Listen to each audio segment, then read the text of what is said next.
네, 지금부터 정치권의 주요 이슈 정리해 보겠습니다. 오늘은 김유정 전 민주통합당 의원, 정광재 국민의힘 대변인과 함께 이야기 나눠보겠습니다. 어서 오세요. 안녕하세요. 네, 먼저 윤석열 전 대통령이 재구속된 이후에 이 특검 조사에 거듭 응하지 않는 가운데 오늘 오전 1시쯤에 특검이 관련해 입장을 밝혔습니다. 박지영 특검보의 목소리부터 듣고 오겠습니다. 7월 15일 브리핑 시작하도록 하겠습니다. 특검은 어제 1차 인치주의를 이행하지 않은 서울구치소장에게 금일 오후 2시까지 피의자 윤석열을 인치하도록 재차 지휘하는 공문을 보냈습니다. 이와 관련하여 피의자 윤석열 또는 그 변호인은 1차 인치 지휘 후 현재에 이르기까지 특검에 문서 또는 구두 등 조사와 관련하여 어떠한 의사도 표시하지 않았습니다. 이에 특검은 피의자 윤석열이 조사 자체를 거부하는 것으로 평가하고 있습니다. 우리의 형사사법 시스템상 진술을 거부할지라도 조사는 이루어져야 합니다. 조사 거부가 피의자에게 불리하게 작용할 수 있도록 하는 것이 우리의 형사사법 시스템입니다. 특검은 오늘 오전 형사소송법에 따른 특검의 인치주의를 이행하지 않은 서울구치소 교정공무원을 상대로 직무를 이행하지 않은 구체적 경위를 조사하였습니다. 특검은 향후에도 서울구치소가 형사소송법에 따른 특검의 인치주의를 이행하지 않을 경우 엄중히 그 책임을 묻는 조치를 취할 것입니다.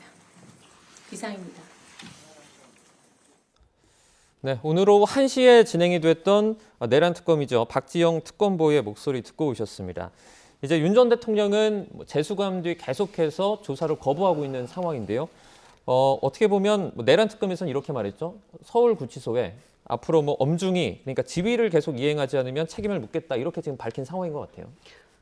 애꿎은 서울구치소 교정 공무원들만 특검으로부터 비판받고 책임을 지금 물을 지경에 이르렀잖아요. 네. 그러니까 지금 윤석열 전 대통령의 모습은 불법 계엄 이후에 법적으로 정치적으로 나 당당하게 다 책임지고 응하겠다라는 모습을 작년 12월에 처음으로 일성이었는데 그날 이후 지금만 7, 8개월 흐르는 동안에 단 한 번도 당당하고 책임 있는 모습을 보이지 않았던 것 같습니다. 그런 점에서 여전히 무책임하고 반성도 없고 국민에게 매우 무례한 모습을 보이고 있다라고 생각을 합니다. 그러니까 지금 저 모습은 어제도 건강상의 이유 이렇게 됐었는데 네. 우리 얼마 전 내란 재판 나갈 때 기자를 빗기라고 하면서 저 지지하는 사람들 좀 보게 빗기라고 이런 얘기도 했었잖아요. 그럼 본인이 건강상의 이유 이런 정말 소위 치졸한 어떤 변명 대지 말고 나 특검 수사가 뭐가 문제가 있다고 생각하니까 난 이렇게 임하겠다라는 얘기라도 당당하게 하던지 네. 지지자들을 바라보면서 이도 아니고 저도 아닌 정말 무책임한 모습을 보이고 있기 때문에 강제 인치하려고 했던 건데 그것도 여의치 않고 오늘 입장 낸 걸 보니까 과거에 그 박근혜 전 대통령이나 이명박 전 대통령 얘기를 하는 것 같아요. 그때 그 수사에 응하지 않았기 때문에 현장에 가서 조사한 바가 있었는데 장소 중요하지 않다 와서 해라 지금 이런 식으로 소위 배째라식의 태도를 보이고 있잖아요. 이거는 건강상의 문제도 아닌 것이고 그래서 끝까지 참 무책임한 모습이다. 과연 특검이 가서 방문 조사할 것 같지는 않은데 이 사태를 어떻게 풀어나갈지는 조금 지켜봐야 될 것 같습니다. 네. 어제 특검팀은 이제 강제 구인 시도에는 실패했다라고 볼 수 있을 것 같은데 어떻게 보면 그 특검 측에서도 전직 대통령을 강제로 이렇게 데려와서 조사하는 건 좀 부담이 있는 것 같죠? 아마 구치소 측에 근무하시는 분들도 그런 점을 고려했을 것 같습니다. 전직 대통령을 정말로 물리력을 동원해서 네. 구치소에서 끌어내려고 했었을 때 그 과정에서 발생할 수 있는 불미스러운 상황 이런 것들을 고려한다면 구치소에서 그런 물리력을 행사하기는 좀 어려웠을 것이라고 생각합니다. 네. 기본적으로 윤석열 전 대통령의 건강이 허락하는 한 저는 특검팀의 소환 조사에 응해야 한다고 생각합니다. 건강 상태와 관련해서는 그런데 누구도 지금 자신에서 얘기할 수는 없을 것 같아요. 본인이 오랜 기간 2차 소환 조사를 받았고 최근에 폭염 또 갖고 있는 지병 당뇨병이라고 알려져 있잖아요. 네. 식사를 못 하시는 과정에서 발생하는 체력적 저하 이런 것들을 지금 밖에 있는 사람이 뭐 어떻다 저렇다 얘기하기는 어려울 것 같습니다. 저도 그래서 기본적으로 건강이 허락하는 한 특검팀에서 소환하는 조사에 응해야 한다고 생각하는데 그렇지 않은 경우에 과거에 전례가 없었던 게 아닌 이상 특검팀이 와서 조사를 할 수도 있는 거 아닌가라는 생각을 하실 수도 있겠다라는 생각은 듭니다. 특검이 만약에 온다면 윤 전 대통령 조사에 좀 응할 가능성이 있을까요? 그런데 그 조사에 응한다고 하더라도 윤석열 전 대통령의 기본적인 전략 그리고 윤석열 전 대통령 변호인단이 갖고 있는 것은 적극적인 진술을 통해서 본인의 무고함을 이 특검팀에 알리겠다라는 것보다는 재판이 진행되는 과정에서 상세하게 설명함으로써 재판 과정에서 다투겠다는 전략을 세운 것 같아요. 네. 그래서 특검팀이 어떤 식으로든 그러니까 소환 조사를 하든 아니면 방문 조사를 하든 윤석열 전 대통령 측으로서는 적극적으로 답변하는 대신에 진술 거부권을 행사할 가능성이 지금으로선 높다고 봐야겠죠. 네. 자, 특검팀은 오늘도 강제 구인을 시도할 방침이지만 사실상 물리적으로 이걸 행사하기는 어려운 상황이거든요. 그렇다면 만약에 특검팀이 더 이상 대면 조사가 힘들다라고 판단할 경우에 추가적인 조사 없이 기소로 넘어갈 가능성도 좀 관측이 나오는 것 같아요. 그런 가능성도 지금 조심스럽게 예측은 되고 있는 것 같습니다. 사실상 추가 조사를 통해서 추가 수사를 통해서 할 일들이 있었죠. 외환죄랄지 국회 표결 방해랄지 또는 2차 계엄 시도하려고 했던 그런 부분들에 대해서 구속 상태에서 추가 수사를 하려고 했던 것인데 지금 이런 식으로 이제 그 소환에 응하지 않고 진술도 거부하고 지금 이런 모습이기 때문에 아마 특검에서는 곧바로 기소해서 재판을 통해서 뭔가 다퉈보려는 계속해서 거부하면 도리가 없는 거 아니겠습니까? 네. 그런 생각도 아마 염두에 두고 있는 것 같습니다. 대안으로서. 그런데 그럼 재판에는 성실하게 임하느냐라는 생각을 저희가 안 할 수가 없어요. 왜냐하면은 구속되고 나서 그 다음 내란 재판에 또 응하지 않았거든요. 재판 출석을 또 안 했기 때문에. 그래서 굉장히 시체말 아주 불량한 태도를 보이고 있다. 특검에 임하는 자세건 내란 재판에 임하는 자세건 너무 불성실하기 때문에 본인이 국정농단 특검팀에서 일을 해봤기 때문에 특검이 어떻게 이 수사가 진행되고 기소되고 재판이 이루어지는가에 대해서 누구보다 잘 알고 있는 전문가 아닙니까? 네. 그런데 그걸 잘 알고 있는 사람이 본인과 관련해서는 소위 법꾸라지처럼 그걸 이용해서 빠져나갈 궁리만 하고 있다라는 모습만 보이고 있어서 참 국민들 보시기에도 민망한 그런 상황입니다. 네. 자, 지금 내란 특검팀이 그러니까 비상계엄 명분을 만들기 위해서 윤 전 대통령이 이른바 뭐 북한의 도발을 유도했는지를 들여다보고 있다고 했었는데 예. 지금 어제 국방부 등 군 관련 기관 24곳에 대해서 압수수색을 벌였는데요. 근데 이 영장에는 외환죄 대신 그러니까 일반 이적죄가 적시됐다고 하거든요. 어떻게 다른 겁니까, 이 두 개가? 특검이 외환죄를 적용해서 압수수색 영장을 발부를 신청했을 경우에 네. 법원이 외환죄와 관련한 압수수색 영장을 발부해 줄 것이냐 이 문제와 관련해서 특검이 고민했을 것 같아요. 왜냐하면 이번에 윤 전 대통령 그 구속영장을 청구하는 과정에서도 외환죄는 빠졌습니다. 네. 지금 특검의 수사 전반적인 과정을 놓고 보면 외환죄를 충분히 입증할 수 있느냐 이 부분과 관련해서는 특검 자체 내에서도 자신할 수 없는 분위기인 것 같습니다. 외환죄라는 것이 적국과 통모해서 전단을 열거나 대한민국에 항적하는 행위예요. 이것은 내란죄만큼 굉장히 위중한 사안입니다. 네. 근데 일반 이적죄는요, 대한민국의 군사상 이익을 해하거나 적국의 군사상 이익을 공유한 사람에 대해서 적용되는 혐의입니다.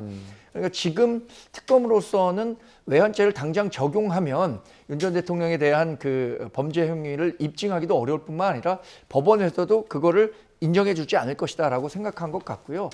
저는 그 전반적인 특검이 갖고 있는 시나리오는 내란과 관련한 혐의에서 시작하되 외환죄도 적용해서 기소할 가능성은 있다고 생각합니다. 그러나 그것이 법정에서 실제 외환죄를 적용해서 윤석열 전 대통령에 대한 법적 책임을 물을 수 있을 것인가, 이건 굉장히 어렵다고 보거든요. 1997년에 유명한 총풍 사건이 있었습니다. 당시에 대선을 앞두고 이회창 후보에게 유리하도록 휴전선에서 일종의 군사적 도발을 해주면 어떻겠느냐라는 북한과의 그 얘기이기 때문에 이게 당시에도 외환죄나 일반 이적죄 네. 관련해서 재판이 진행됐는데 결국에는 국가보안법상 통신회합죄만 적용이 됐어요. 그러니까 외환죄라는 게 법적으로 다투기는 하겠지만 입증하기는 어려울 것이다.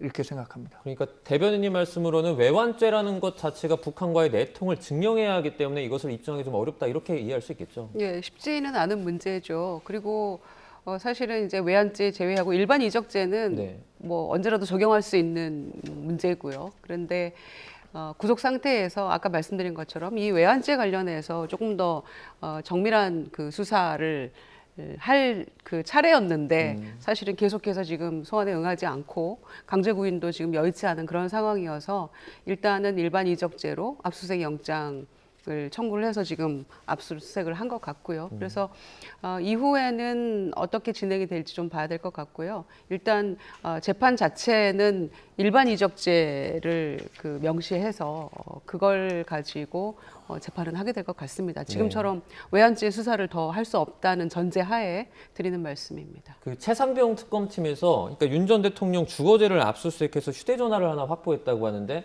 비밀번호를 이제 알지 못해서 열지 못한다 그래요? 그럼 이건 방법이 좀 없습니까? 포렌식을 한다고는 하는데 이게 지금 아이폰은 쉽지 않다고 얘기를 하고요. 워낙 이게 그 비밀번호가 좀 복잡한 상황이어서 이거 뭐 비밀번호 얘기 안 해주는 거는 뭐 한동훈 전 대표 때 이미 알려진 바가 있고 결국 못 풀었다는 것이고 윤상현 지금 의원도 비밀번호 안 알려줘서 못 하고 있다는 거 아니겠습니까? 네. 그래서 이 최혜분 특검과 관련해서는 공수처에서 제대로 수사가 안 된다면 미진하다면 나라도 특검을 먼저 하겠다라고 그렇게 호언장담했던 기억이 나거든요. 윤 전 대통령이 그랬는데 특검은커녕 이 수사 협조도 제대로 안 하고 심지어는 핸드폰 비밀번호조차 알려주지 않는 이 모습 보면서 다시 한번 참 무책임하다라는 생각하게 됩니다. 네. 자, 이런 가운데 김건희 여사 관련 의혹을 수사 중인 민중기 특별검사팀이 그러니까 건진법사 전성배 씨의 법당을 상대로 오늘 오전에 압수수색에 나섰습니다. 영상부터 함께 보시죠. 네, 서울 강남구 역삼동에 있는 건진법사 전성배 씨의 주거지입니다. 평범한 2층짜리 단독주택으로 보이는데요.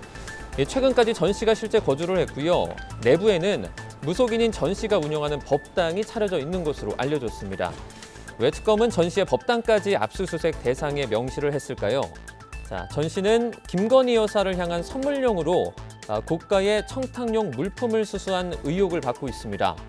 그중에는 6천만 원대 그라프 다이아몬드 목걸이, 1,000만 원대 샤넬백 2개, 천수삼 농축차 등이 포함이 됩니다.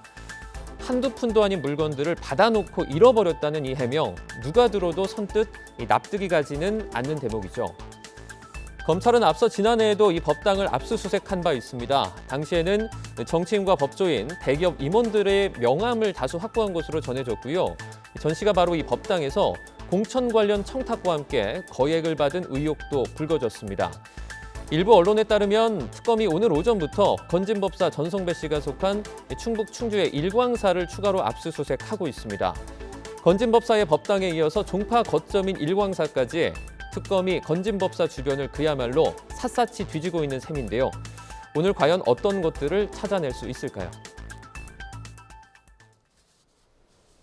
네, 김건희 특검 같은 경우에는 아무래도 전방위적인 압수수색을 계속해서 확대해 나가고 있는 모습을 보여주고 있죠. 네, 김건희 특검 같은 경우에는 수사 대상이 16개입니다. 굉장히 광범위하고요. 네. 주요 내용 하나하나만 검색해 본다고 하더라도 국민 여론에 상당한 파장을 줄 수 있는 정도의 사안이라고 생각됩니다. 지금 집중되고 있는 것은 건진법사 청탁 의혹인데 관련해선 여러 정황 증거들이 나와 있는 상태죠. 통일교의 민원을 해결하는 과정에서 건진법사가 역할을 했고 그 과정에서 김건희 여사가 어느 정도의 그 혜택을 줬는지의 그 수사가 집중되는 것 같은데 저는 이렇게 권력 옆에서 권력을 팔아 호가호위하는 사람들 있잖아요. 이런 것들은 우리 대한민국 정치사에 굉장히 많은 사안들이 있었죠. 네. 그런데 그때마다 제대로 잘 수사가 안 되고 징계를 받다고 법적인 책임을 진다고 하더라도 그 장도가 굉장히 약했기 때문에 뿌리 뽑지 못했다는 생각을 갖고 있습니다. 이번 전 뭐 특검뿐만 아니라 검찰에서도 열심히 수사를 했던 증거들이 있으니까 건진법사와 관련한 의혹들은 저는 굉장히 생각보단 어렵지 않게 규명할 수 있을 것이다 이렇게 기대를 하고 있습니다. 이거 조금 더 들여다보면 그러니까 지난 2022년에 이 전성배 씨가 통일교 측으로부터 김건희 여사 관련한 어떤 선물, 명목의 고가 목걸이, 가방 등을 받고서 이 통일교의 현안을 대신 청탁 의뢰했다는 그런 의혹인 거죠. 그렇습니다. 그런데 본인은 전달은 안 했고 중간에 분실했다. 이렇게 네. 지금 계속 발뺌을 하고 있잖아요. 그런데 이거 뭐 누구도 믿을 수 없는 이야기 아니겠습니까? 그게 뭐 1, 2천 원짜리, 10,000원, 20,000원짜리의 물건들도 아니고 네. 뭐 거의 목걸이며 뭐 명품백이며 도합 한 억대를 넘어서는 그런 정도의 고가의 물건들인데 심지어는 그 김건희 여사의 행정관 도와줬던 행정관을 통해서 웃돈을 얹어서 그러니까 명품백을 2차례 받았는데 웃돈을 얹어서까지 다른 걸로 교환하고 신발도 교환하고 사고 뭐 이런 것도 알려지지 않았습니까? 그래서 발 사이즈도 비슷한 신발 사이즈하고 비슷하다 이런 얘기까지 보도가 된 바가 있는데 그렇게 정성껏 바꿔가지고 분실을 했다는 말을 지금 누구 보고 믿으라는 것인지 알 수 없는 이야기죠. 그래서 이 전 씨가 어떤 역할을 했는지 지금 그거는 반드시 밝혀져야 될 문제고요. 김건희 씨한테까지 이게 올라가지 않았다는 거는 뭐 믿을 수 없는 사실이기 때문에. 그리고 압수수색도 좀 너무 늦은 것 같아요. 그런데 일단은 이 김건희 특검이 발족하면서 가장 먼저 그 압수수색하고 들어갔던 것이 삼부토건이었잖아요. 네. 그러니까 돈의 흐름을 쫓아서 지금 이렇게 가고 있는 것 같다라는 생각이고요. 전소매 씨 같은 경우에는 지금 집도 이사를 했다고 하는 마당이니까 그 사이에 뭐 증거인멸이나 이런 과정들이 없다고 볼 수 없잖아요. 그리고 지금 그 백이나 이런 고가의 목걸이가 어디로 갔는지 행방도 지금 알 수 없기 때문에 그 부분에 대한 수사를 좀 철저히 하고 실제로 뭔가 현안을 해결하기 위해서 어떤 일이 있었고 뭔가 해결이 됐는지 그 여부까지를 좀 종합적으로 봐야겠죠. 네, 아무래도 그 어떤 물품들의 행방도 오리무중이라서 그렇습니다. 수사가 더 안 풀리는 것 같긴 한데, 자 특검은 또 내일 모레입니다. 집사 게이트 의혹과 관련해서 관련한 어떤 기업의 최고 경영자들에게도 출석을 요구한 상황인데요. 어떤 것들을 좀 캐물을까요? 사실 이 특검의 16개 사안과 관련해서는 이 내용은 포함되어 있지 않았던 거죠. 네. 그래서 압수수색영장 발부 과정에서도 특검 사안이 아니기 때문에 법원에서 발부하지 않은 전례도 있는데 수사 범위를 광범위하게 지금 확대하고 있는 겁니다. 김건희 여사 일가의 일을 많이 도와줬다라고 알려진 김모 씨가 설립한 IMS 모빌리티라는 회사가 있는데 네네. 이 회사에 카카오 모빌리티, HS 효성, 한국증권금융 네. 이런 기업들이 대규모 투자를 집행했습니다.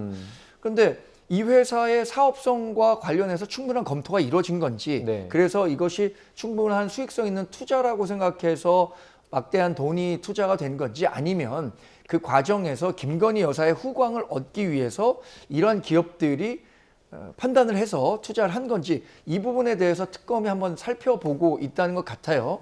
실체적인 진실은 이 기업들에 대한 조사가 이루어져야 된다고 생각합니다. 지금 네. 기업 오너들을 비롯해서 다양한 사람들에 대한 소환 조사가 예정돼 있는데 관련해서는 의심해 볼 만한 대목은 저는 있다고 생각합니다. 이 기업이 충분한 미래 비전을 보여줬느냐?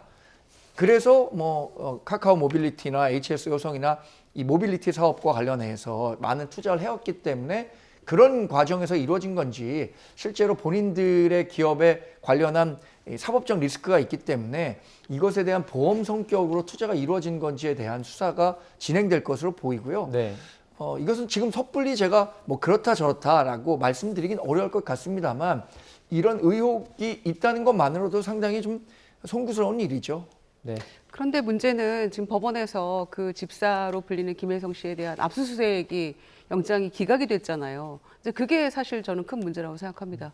사실 김건희 특검에서는 이 문제와 관련해서는 대기업들이 도대체 누굴 보고 그 거액을 그렇게 줬겠느냐. 이건 당연히 대통령 부인을 보고 준 거 아니겠느냐. 거의 뭐 투자라고도 볼 수 없는 그런 개념이더라고요. 그래서 민원이나 혹은 현안 해결을 위해서 그 거액의 돈들을 그렇게 줬다면 이거는 배임 소지가 있다라고 보고 지금 이제 수사를 하는 과정에 있는 것인데 네.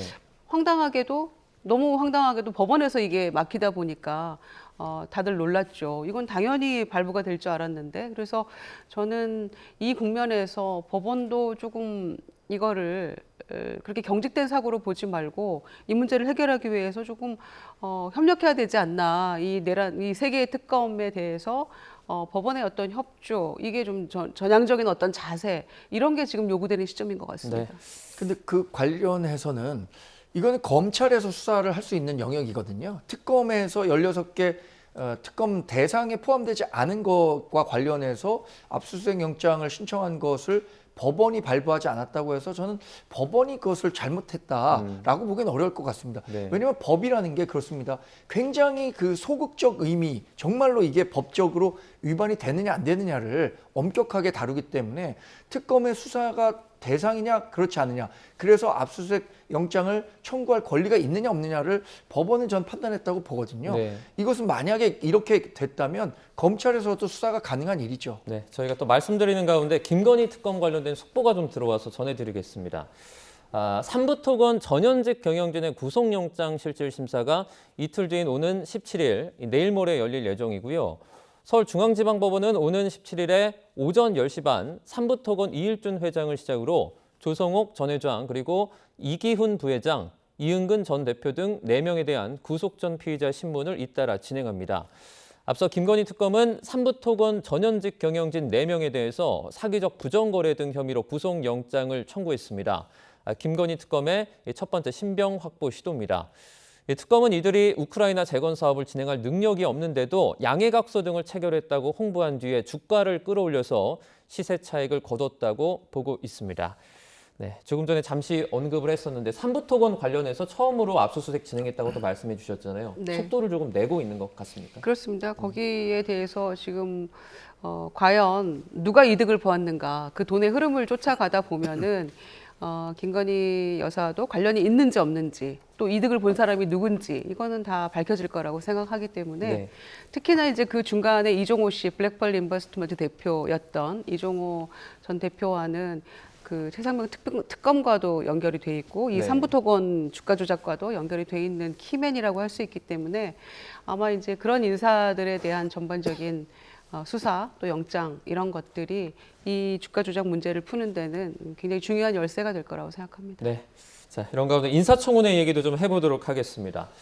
이재명 정부 초대 장관 후보자들에 대한 국회 인사청문회 이틀째인데요. 자, 오늘은 권오월 국가본부 장관 후보자, 안규백 국방부 장관 후보자 등 5명에 대한 인사청문회가 진행이 되고 있습니다. 먼저 두 분께 짧게 좀 여쭤보겠습니다. 어느 분에 좀 집중을 하고 계십니까? 그런데 지금 인사청문회 전반적인 상황을 놓고 보면 강선우 여성부 장관 후보자와 네. 이진수 교육부 장관 후보자에 대한 관심이 너무 높아서 네. 오늘 진행되는 사람들에 대한 관심은 좀 떨어지는 것 같아요. 저는 개인적으로는 임광현 국세청장 후보자, 네. 이분이 그 국세청을 그만둔 지 2년 만에 본인이 세운 세무법인이 100억의 매출을 올렸습니다. 설립 9개월 만에 매출 45억을 기록하고 영업이익 25억 원을 기록했다는 사실을 보고 제가 정말 깜짝 놀랐습니다. 경제부를 제가 출입한 경험도 있지만 네. 국세청 출신이라는 이유만으로 이렇게 많은 전관 예우를 받을 수 있는가? 그런 분이 다시 국회의원이 됐다가 국세청장 후보자가 된 상황입니다. 만약 국세청장 지내게 되면 다시 나왔을 때 그 세무법인은 어떻게 되겠습니까? 이런 그 국세청이란 특수한 조직과 관련한 문제에 대해서 조금 더 우리가 좀 관심을 갖고 지켜볼 대목이다. 저는 그렇게 판단하고 있습니다. 네, 이제 임광현 국세청장 후보자가 관여한 어떤 세무법인 관련된 네. 내용을 또 말씀을 해주셨고요. 어떤 분에 좀 집중하시는지. 근데 말씀하신 대로 사실은 내일 있을 이진수 그 교육부 장관 후보자, 어제 있었던 강선우 후보자의 사실 뉴스가 집중이 되다 보니까 오늘 5명의 그 후보자에 대한 청문회가 진행은 되고 있습니다만은 네. 주목도는 좀 떨어지는 것 같고요. 그 후보들마다 조금만 뭐 이렇게 의혹들, 문제 제기들은 되고 있는 것 같습니다만은 저는 청문회 오늘 진행되는 동안에 그 어지간한 것들은 다 소명이 될 것 같아요. 그래서 크게 오늘 그 후보자들에 대해서는 이슈가 되고 있는 것 같지 않고 온통 이제 내일 있을 그 교육부 장관 청문회에 좀 집중이 되는 게 아닌가 싶어서 또 여성 후보들이 이렇게 조금 어쩌다 보니까 타겟이 되고 있는 것 같아요. 그런 좀 안타까움은 있습니다만은 네. 그렇다고 또 청문회를 소홀히 할 수는 없겠죠. 그래서 좀 복잡한 심정일 것 같습니다. 자, 그러면 안규배 국방부 장관 후보자 인사청문회에서 이 병적 기록 공개 여부를 두고 설전이 좀 벌어지기도 했는데요. 먼저 이 화면 보고 오도록 하겠습니다. 인사청문회를 하는 국방부 장관 후보자는 창군 이래 첫 방위병 출신입니다. 후보자께서는 14개월보다 무려 8개월이나 많은 22개월을 복무하셨는데요. 병적 기록에 대한 세부 자료 제출을 요구했는데 개인정보라고 제출을 거부하셨습니다. 내란을 극복하는 과정 속에서 민간인 출신 국방부 장관이 대한민국에 나온다는 것은 대단히 역사적으로 의미 있고 잘한 인사라고 생각합니다. 병적 기록 등에 대해서는 후보자가 직접 밝힐 것으로 알고 있습니다. 의사 진행 발언을 양쪽에 한 분씩 하셨습니다. 그런 말 하지 마세요. 의사 진행 발언 대단한 형식으로서 거짓말했기 때문에 바로 잡아야 돼요. 여야가 한 분씩 하셨으니까 이제 여기서 이렇게 하고 가셔야지. 자, 먼저 복무기관 연장된 부분부터 저희가 얘기를 좀 나눠보도록 하겠습니다. 본인은 당시에 행정착오가 있었고 뭐 병무행정의 피해자다 이렇게 지금 주장을 하고 있는 것 같은데 어떻게 들으셨어요? 그래서 병무행정의 피해자라면 오히려 적극적으로 왜 자신이 10개월이나 더 14개월을 초과해서 했잖아요. 네네. 왜 이렇게 많이 했는지를 소명해야 하는데 피해자라고 한다면 그 근거가 있을 거 아닙니까? 그것에 대해서 적극적으로 소명하지 못하는 것을 보면 저는 적어도 피해자는 아닌 것 같아요. 그래서 어떤 말 못할 다른 사정이 있는 것 아닌가 이렇게 합리적으로 의심해 볼 수밖에 없을 것 같습니다. 네. 왜냐하면 이게 꽤 오랜 시간이 지났고 당시에 어떤 기록들이 남아있을지는 그 개인정보를 이유로 공개하지 않았기 때문에 지금 안규배 후보자 외에는 누구도 알 수 없는 거거든요. 그러나 일방적으로 피해자라고 하기에는 그 설득력은 좀 떨어진다. 저는 그렇게 봅니다. 네, 뭐 적어도 피해자는 아닌 것 같다 이렇게 또 말씀을 해주셨는데 어떻게 네. 보셨어요? 근데 딱 봐도 피해자 같아요. 누가 군 생활을 더 하고 싶겠습니까? 14개월 방위, 그때 당시 방위라고 했죠. 복무가 예정돼 있었는데 추가로 8개월을 더했다고 한다면 거의 현역에 준하는 군복무를 한 셈인데 오늘 뭐 국민의힘에서는 뭐 방위가 뭐 운운하면서 또 한 차례 또 고성이 오고 간 적도 있었는데요. 뭐 충분히 국방위원장하고 이미 오선 의원 하는 내내 거의 상임위를 국방위에서 했던 전문가죠. 그런 점에서는 뭐 역량은 충분할 거라고 생각하는데 네. 딱 하나 있는 게 바로 8개월 더 복무했냐 이게 무슨 문제냐라고 하는 것이라면 사실상 거의 문제 없는 것으로 저는 보여져서 오늘 이 부분에 대한 소명은 뭐 충분히 할 수 있을 거라고 좀 생각합니다. 네, 저희가 이어서 권오을 국가보훈부 후보자 인사청문회 장면도 준비를 했습니다. 이 부분도 듣고 오도록 하겠습니다. 이번에 또 당을 바꿔서 이재명 후보 지지 선언을 하고 전문성도 없는 보훈부 장관 시켜준다니까 얼른 지금 나서게 되셨죠.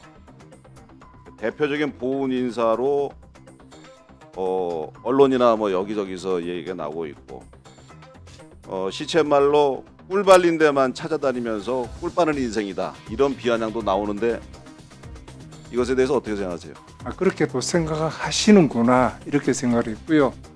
독립유공자 위해 봉환 사업에 노력하겠다고 계획을 밝혔고요. 추가 묘지 조성이 필요하다고 보는데 후보자 의견 어떻습니까? 가장 중요한 것이 독립투사 유해 봉환 사업 여기에 대해서도 대통령실하고도 좀 협조 요청을 한 상태고요.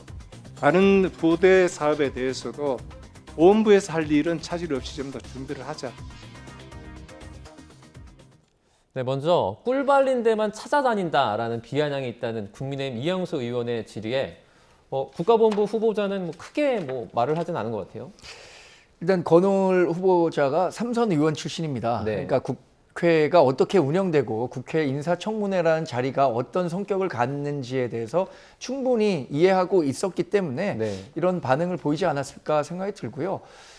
이양수 의원이 제시한 문제는 사실 이재명 그 캠프에 합류할 때부터 우리 측을 지지했던 분들로부터 많은 문제 제기가 있었던 거죠. 이분이 이른바 TK 아주 우리 당 강세 지역에서 3선을 했었는데 그 이후에 뭐 몇 년 지나지 않아서 다시 이재명 대통령이 당선이 굉장히 유력한 시점에 간 거잖아요.